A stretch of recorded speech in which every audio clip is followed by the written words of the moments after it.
You good? Okay. All right, thank you for coming today. I'm Sergeant Dufresne with the Bolton Police Department. Just call me Brian, it's a lot easier. So we're going to talk about some scams today, things to look out for. I've seen most of you at different events, whether here last time, around town, or at a senior luncheon a couple months ago, down at Slater's. Just a little bit about the Bolton Police Department to start. This is the structure of our department. So right now we have one chief, one lieutenant, 3 sergeants, 1 detective, 6 full-time officers, and then 5 reserve officers who work here and there. So some of the officers, they might not see it around, might be one of our reserve officers who picks up a couple shifts a month, hopefully. As a department, this is just some stats from 2021, just kind of show what we do around town. So obviously, you know, we're very active on motor vehicle stops. You see us all over town all the time. So with that few people, we had almost 3,800 motor vehicle stops, almost 2,000 citations written, 134 motor vehicle accidents, 44 in custody arrests, 308 criminal summons, which most of that's going to be traffic related. So instead of arresting you, we can send you to court for whether it can be unlicensed or suspended license or issues with the registration on your vehicle, stuff like that. And then we actually have a commercial vehicle enforcement officer, so he'll come in and he strictly just stops big trucks and commercial landscaping trucks, stuff like that, and looks for violations on the bigger vehicles. So he did 151 inspections at 2021 too. So I've had talks with some of you guys before about specific scams. So scams can literally come any way possible. So the things I'm going to go over today, just take this as a baseline because I can only go over so many things. If there's a way to be scammed out there, it's been done or it's possible. It doesn't matter what it is. So think outside the box from just what we talk about today because you can be scammed literally anyway.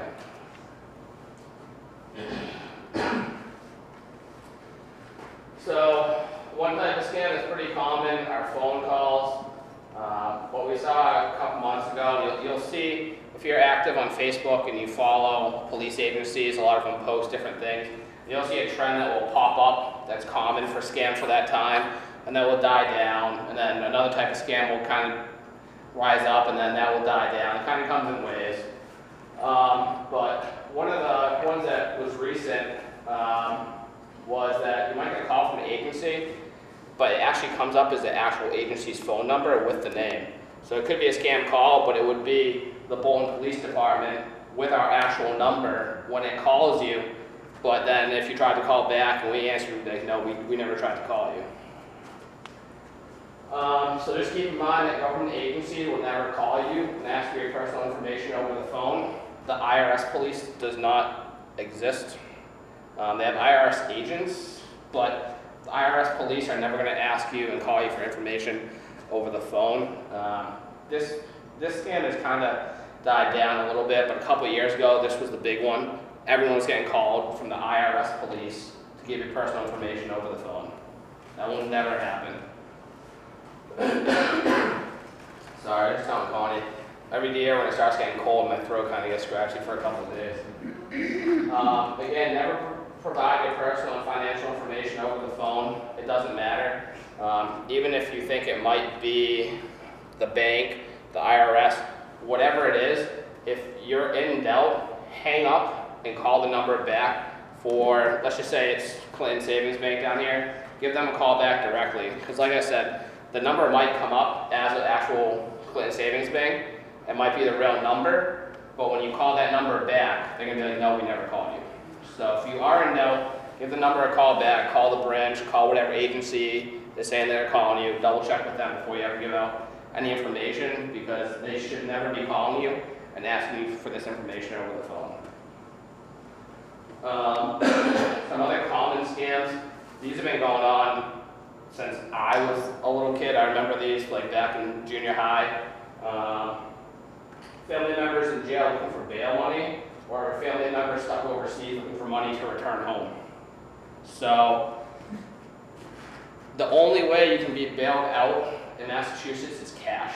So always keep that in mind despite anything else. So if they're asking for a check or a credit card number or anything like that in Massachusetts, it's impossible because you can only get bailed out with cash. So, but with that said, if your grandson calls and said he's in jail and he needs a credit card information, no good. All right, but check with your family. A lot of the overseas things, you'll send the money off and it'll never get back. A lot of these scams come from third world countries. I worked cases where they're trying to transfer money to Nepal or Nigeria, or a lot of this gets wired, converted from US currency to wherever they're calling from. It gets wired through the transfer and the money's gone.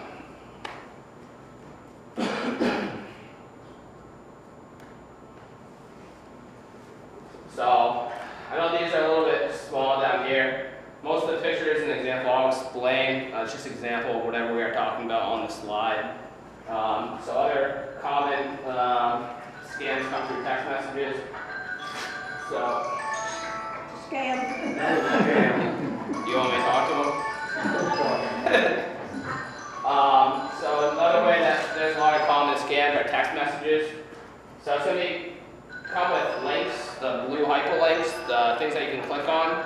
It's going to be from an unknown caller, unknown phone number.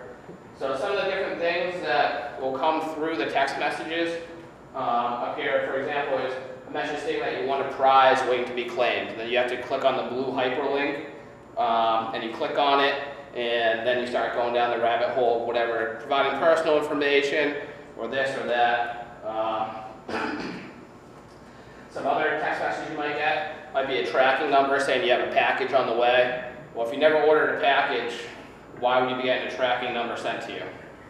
And typically, if you do order a package and they do track and you do enter your information, it is legit, you're going to get that email or text sent to you immediately. So if you ordered a package 3 days ago and now you're getting a text today for the link, it's probably not legit. Some other ones are messages from unknown individuals with links to their profiles. So you just get a random number or a random text from some number with a Facebook profile where this profile says check this out or check this person out. Don't be clicking on the random profiles, the random links, the random prizes that you want, anything like that. So I don't know if you guys can see these very well, but this just says hello mate, your FedEx package with the tracking code, and then it has a blue hyperlink. Don't click on that. Like I said, this one's for a bill that's going to be paid, so if you don't pay any bills online, you pay them all with cash or however you pay them, and you start getting links to pay your bill online, again, that should be a red flag. Sorry, I can't see when I'm close to it. Walking glasses.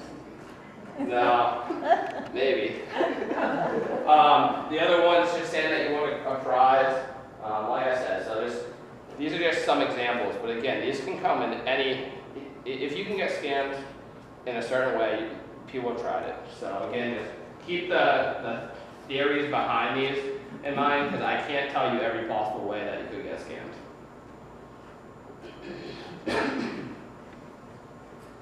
So these are just some different ones that I saved off from Facebook pages around town, well, just around the state. So I was talking about how actual agencies' numbers might come up. This one was from the State Police Danvers barracks. So the scam was actually going around, coming up State Police Danvers with their actual number, and they were scamming people off that. But like I said, this was a post from State Police actually saying, literally, like, they are using our number, but no, it's not us. That one from North Adams Police Department, that was the one I was telling you about, that they had a grandchild in jail. They needed money, so that's just a warning. And then the one on the right over here, it's hard to see the t-shirt. That's from the Millbury Police Department, but this was in a couple of days through Massachusetts. It hit almost every single police and fire department. So you can't see, but that's the actual Millbury Police Department logo on the back of that shirt. And they were getting sent out to everybody. It was like 10, 20 bucks, fire department shirt, actual logo of the shirt on there, then you click it, pay for it, your money's gone. And they were hitting everybody, police, fire departments, and whatever town you lived in, they must have been using like the cell phone kind of pings to see where you were. but it was the actual logo of the department for the town that you were in. So.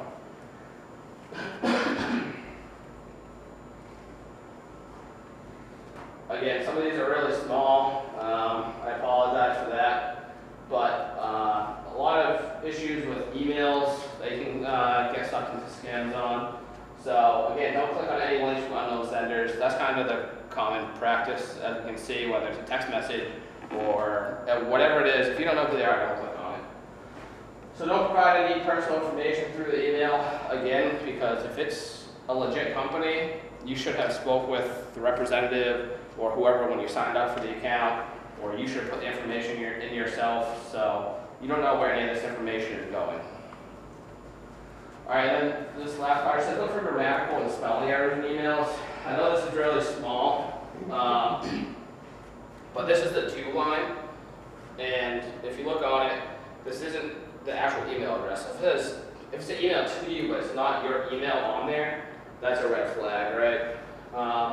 And then just words all capitalized, no punctuation. And then over here, that's just, all the red is all spelling errors. So a lot of scams, there'll be no periods, no commas, no capitalization, or it might be just one random letter in a word that's capitalized, or a random word in a sentence that's capitalized that shouldn't be capitalized. A lot of common spelling errors. Or it could be like a paragraph like this, but it's just one giant run-on sentence.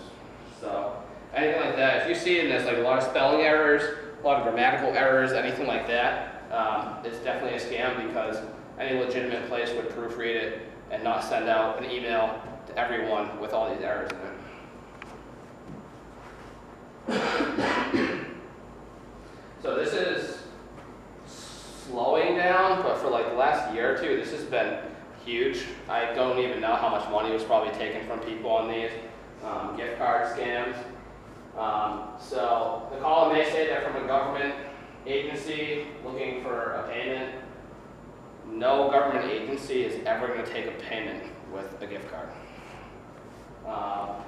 Caller may say they're a tech support company. Caller may pretend to be working for a utility company. Again, these are just examples. They could call and say they're from anything. They could say they're anyone. But then this says you'll receive a large check from someone to ask you to exchange it for the gift cards. Send them in return.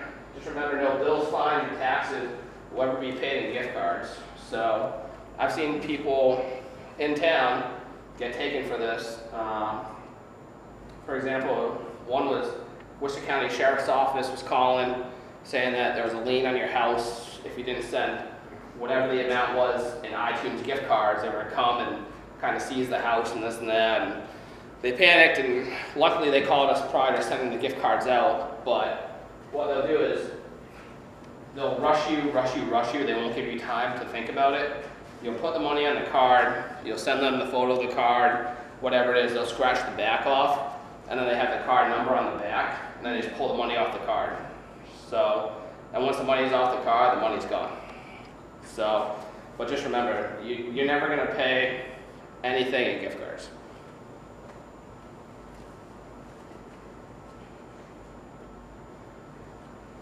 All right, let's do, if you provide information, I actually forgot the packets with me, but I have a referral at the end over here. If you do want them, they're at the station all the time.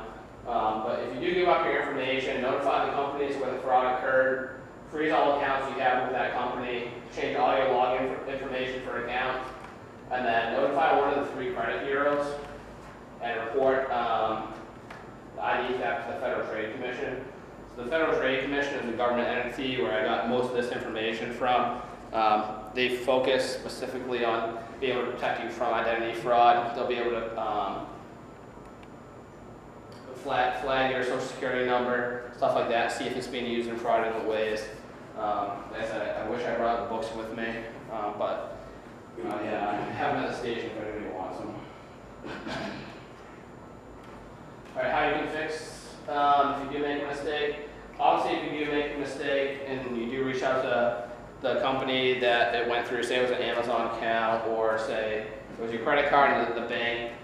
So obviously you're going to follow the guidance of whatever fraud division of whatever agency that you're working with. But this is just some stuff to keep in mind. So close new accounts that were opened under your name, file a complaint for refund. Just remember, you want these accounts closed because once they're fraudulently open, they're still going to be going against your credit. So they're still in your name. So not only do you want to report it, but you want to get these accounts shut down before they keep going against you more and more and creates longer history for you to have more trouble to clean up at the end. So notify your bank, credit card company of any faulty charges, file a fraud complaint through them to get the money back. The banks deal with this all the time. They have fraud divisions. They're great. I've had credit card information stolen a couple times, and my bank is great. I don't even know how, if it was a skimmer or what it was, I gave my information to nobody, or if it was a breach from some database where I used my card. But twice I've had to get new credit cards, and I haven't given my information to anything. And then lastly, file report with your local police department. This is just have it on file.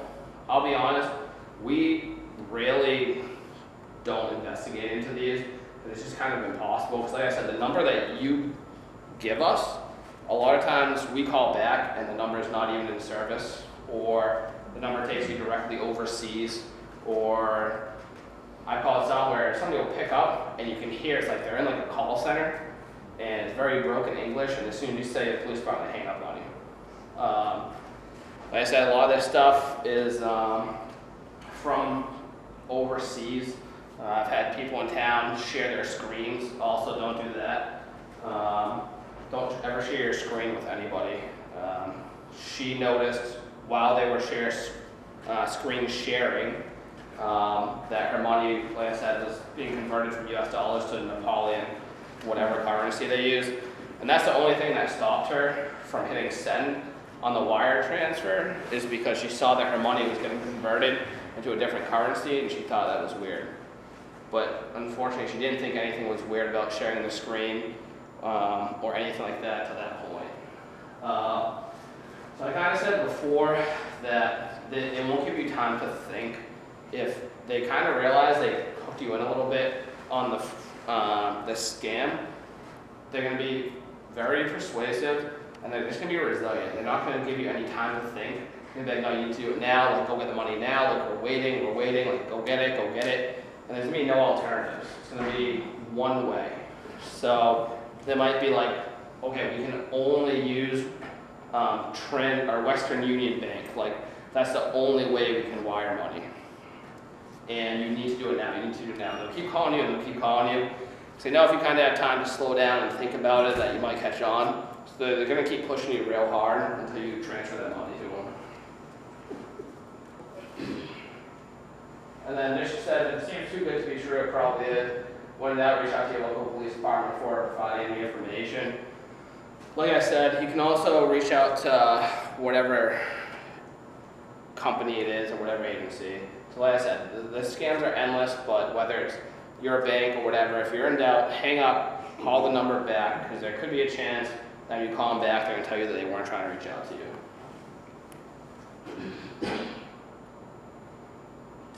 So this is just the website. If you guys want to write this down, identitytheft.gov, that is the website for the Federal Trade Commission, the FTC, who deals with identity fraud. Again, like I said, I apologize. Usually I bring the packets with me, but I completely forgot today. But if you guys do want them, they are at the station. But it'll literally walk you through step by step by step. You had a packet last time, right? Yes. Yeah. Yeah. I had them last time, so I gave them out to like the 7 or 8 people that were here last time. But it's very simple, so it's step by step. Like literally step 1, do this. Step 2, do this. It'll tell you who to call, when to call, and it literally lists the steps of what you want to do to stop it and what to do after. So like I said, the first thing might be to notify the company to let them know there was an issue going on, but then a later step would be to close the account. So you don't want to just notify them, but you also want to get that account closed. But it comes in sections, so first you gotta notify, and then later rectify. So you just do it in the order, but it's very simple, it's very laid out for you. And that's just any questions. So it's a pretty short presentation, but like I said, this is just kind of the basics because the way scammers work, no matter what the scam is they all operate the same way. It's just going to be presented in a different manner. So whatever company they pretend to be or whatever they want from you, but all those, if you can remember everything we talked about today, if you can remember all those, you have a real good foundation of betting yourself.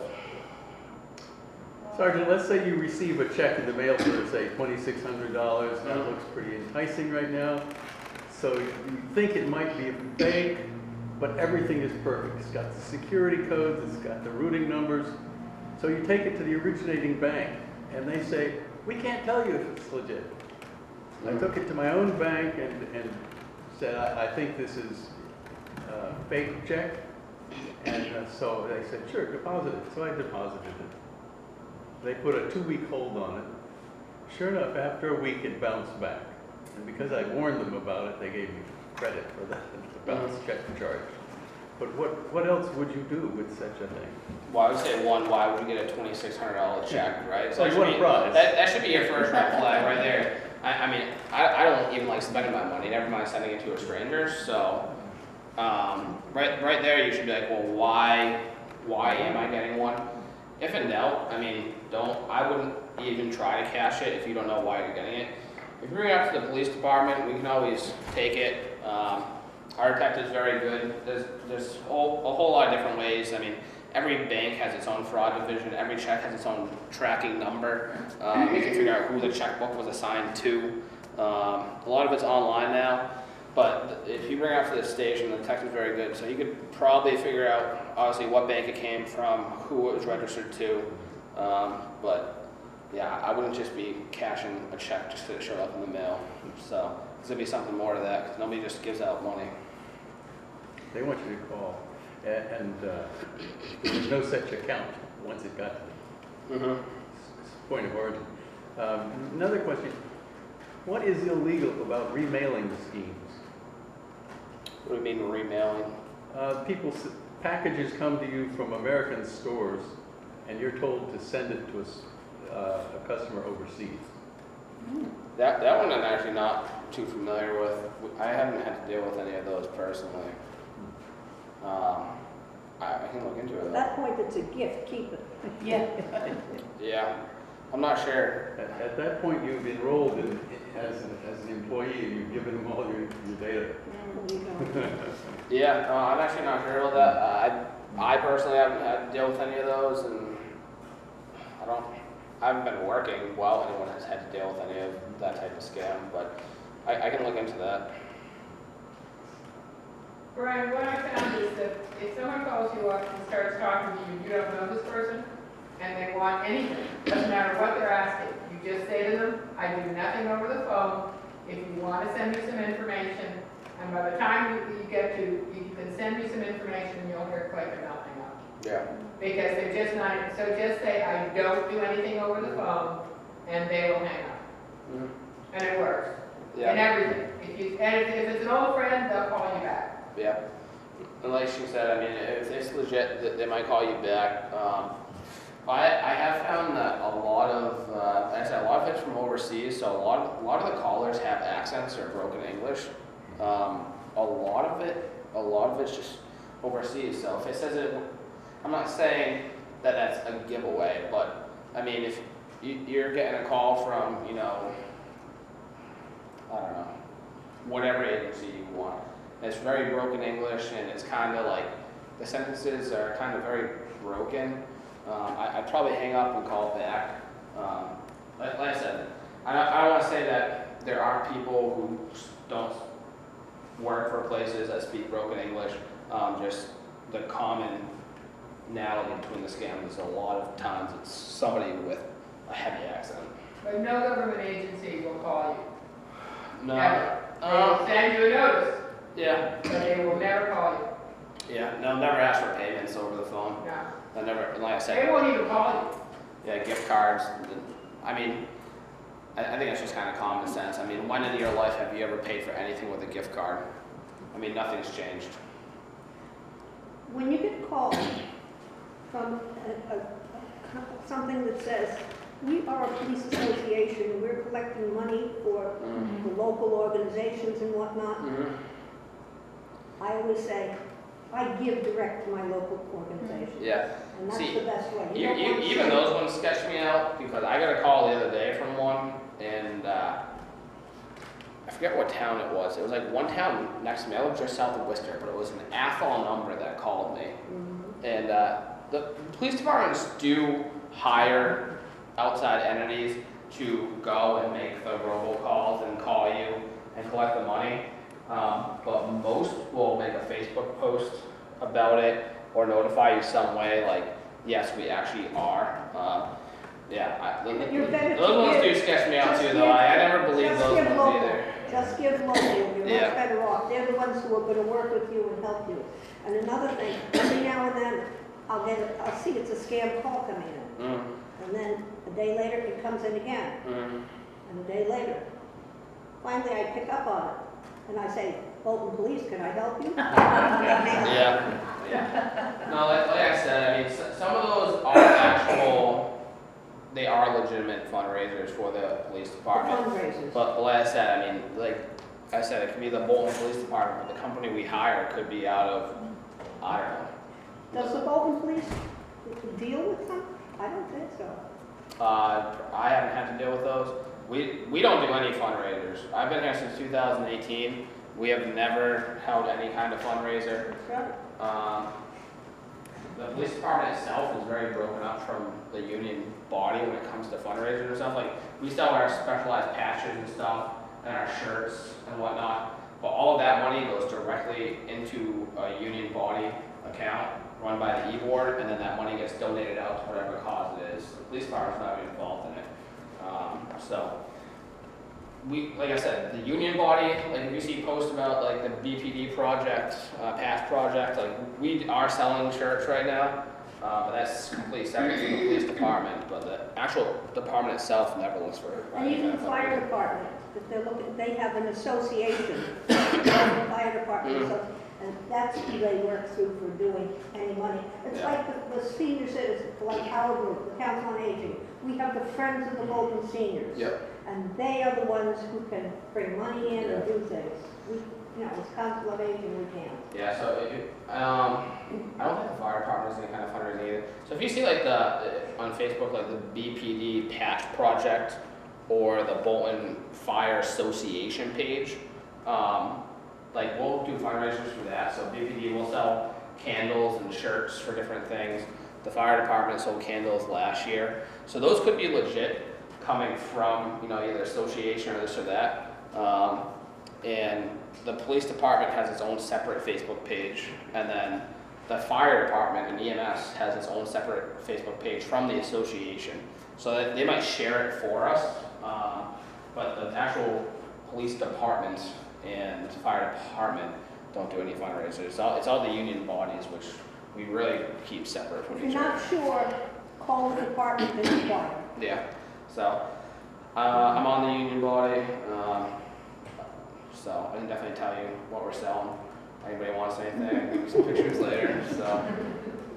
We've started getting emails that look legit in terms of the what we used to call letterhead. The headings look fine, and they're companies that are legitimate companies, and it's a bill for some product. And I know right away that I haven't ordered it. And it says, if you have any problems with this, call this number. And I've said to my housemate, no, don't click, Yeah. don't call, just let it be. And then we hold our breath for a week or two to see if the $3,000 elliptical trainer has arrived, which by itself gave it away. No, we didn't buy that. Yeah. Well, it's kind of like him with the $2,600 check. Yeah, just showing but it up looks like a nobody real is. bill, and it says, if you have a problem with this, contact. So it's to me, initially I thought, well, I'm gonna call and tell them, I didn't order this. And then I thought, no, don't Yeah. click and don't call, Yeah. and just wait and see What I would happens? say the only thing that I would call on is just his example being the middleman or shipping it overseas or what. I would never do that. In that case, say you get a thing from FedEx or the mail or whatever, I would put it straight back in the mailbox and be like, I don't know who this is. Let the post office, let FedEx, let UPS, let Amazon, whoever it is, deal with it. But yeah, same thing with you. It's like, it's too good to be true. It probably is. I bet if you looked at the bill, there'd probably be some example in here, whether it's gonna be a typo. They're getting really good. Yeah. I've had some that I'm sure are scans from Xfinity, Mm-hmm. and it's spelled correctly, it's headed correctly, as far as I know. Yeah. I mean, the real deal may have things in it that I just don't Yeah. recognize. So when I was making this, I'm not a tech guy whatsoever. I can like send text messages. I go on the basic little dumb apps or whatever, but like I don't know how to do anything else.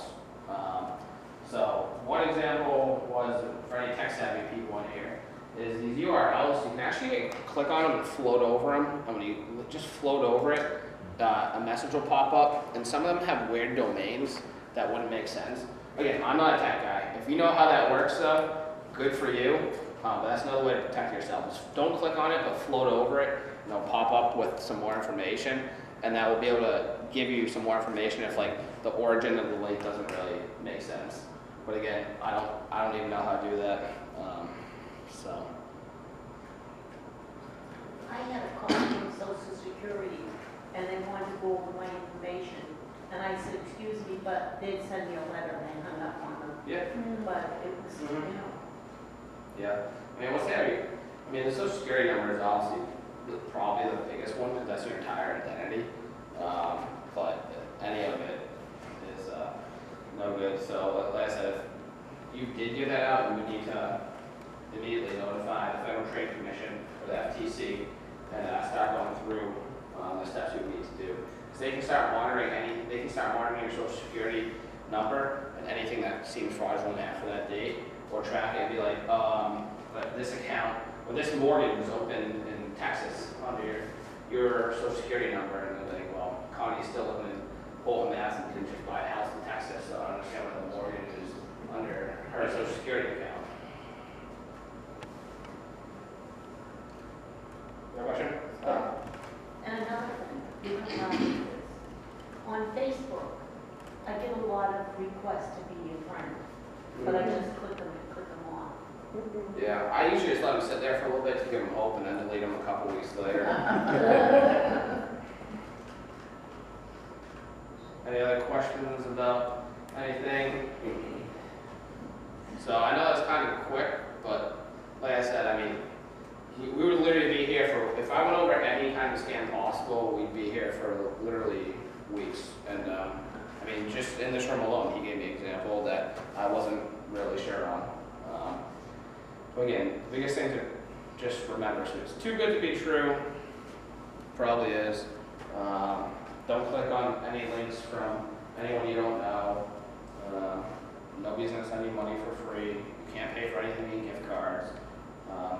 A lot of it's common sense when you sit down and think about it, but in the moment when you're getting rushed and you're like, holy crap, the IRS is gonna take my money, or the sheriff's department is gonna take my money, and they keep pushing you.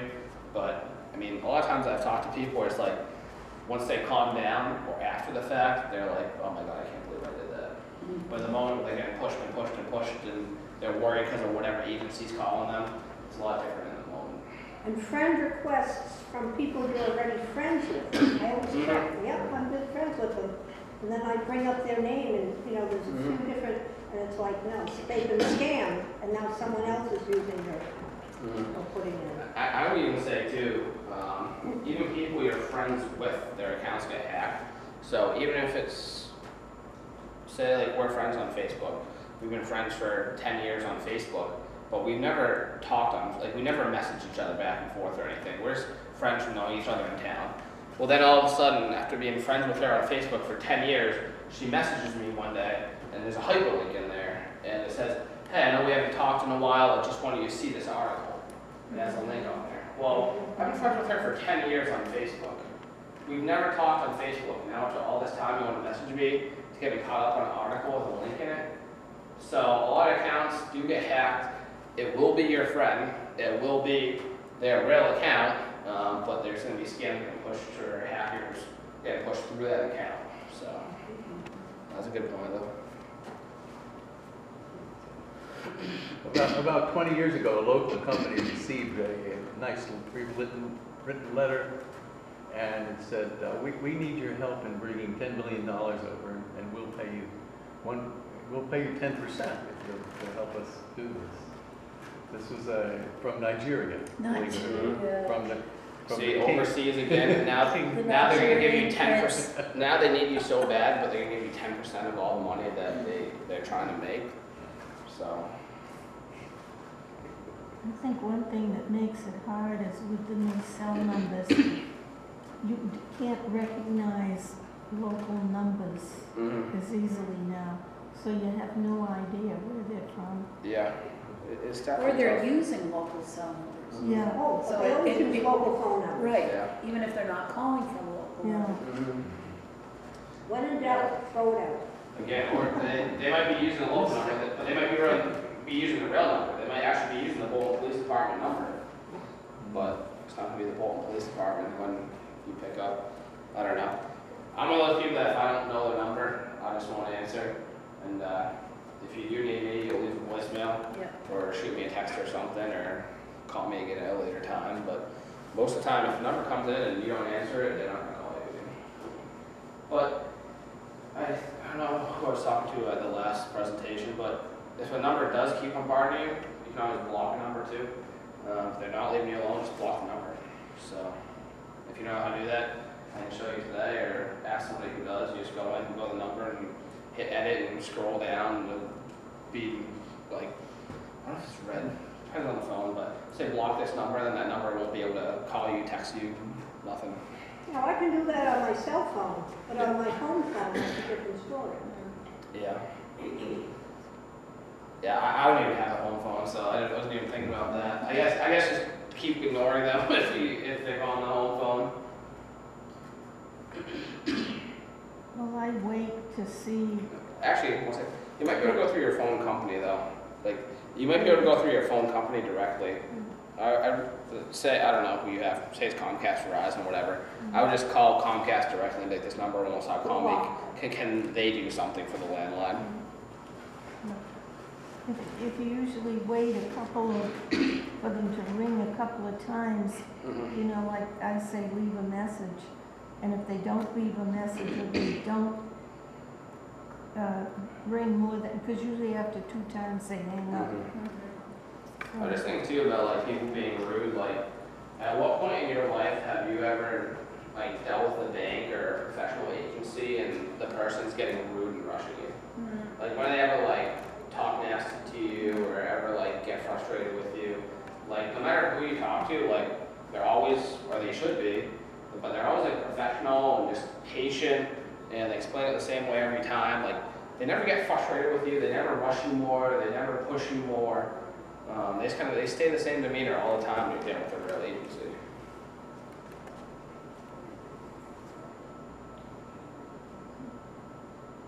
Thank you. Yeah. Don't worry. So, like I said, if you have any questions, let me know. I might be able to call one of the kids working and see if we can run down those packets for me, because I did forget them. Or you can just go to the website that I left up here. And this actually is a great website. Like I said, I've never even given out my personal information. I've still learned so much for this, and like I said, it's so laid out. It's like that's so dummy-proof that you could not mess it up. It's literally like the book is colored and stepped, and it's so easy to understand. And there's so many resources. So.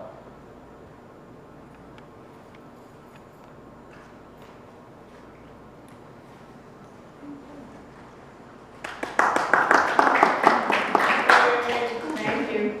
No worries. Thank you. If you have any questions, sometimes people have stories that they don't want to share with people and then come up to me after and whatnot. So if you want to come up, you have questions or a story, tell me or anything like that. I'll be hanging out here for a little while if you want to come up or just any story in general. I'm here to talk, so.